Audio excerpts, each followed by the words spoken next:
Le Soudan du Sud annonce un renforcement des campagnes de prévention contre la propagation d'Ebola, tandis que le virus continue de faire des ravages en République démocratique du Congo.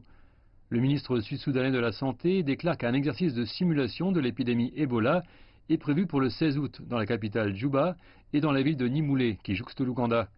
Un autre exercice devrait se dérouler dans la ville de Yei, qui est à la frontière avec l'Ouganda et la RDC.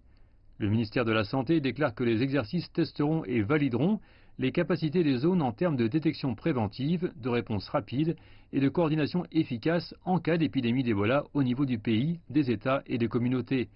Le ministre britannique pour l'Afrique déclare que son pays continuera à soutenir le pays d'Afrique de l'Est.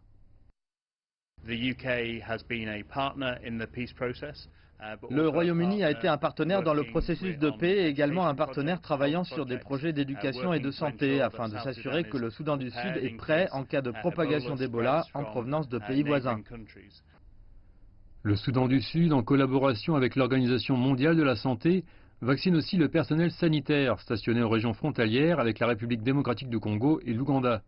Le gouvernement sud-soudanais et le personnel humanitaire déclarent que le pays a besoin de 12 millions de dollars pour les préparatifs afin que l'épidémie Ebola soit gérée de manière appropriée si elle se propage dans le pays. Le gouvernement souhaite que le soutien promis par des pays comme le Royaume-Uni permette de bien préparer le secteur sanitaire du pays à contenir le virus s'il se propageait au Soudan du Sud.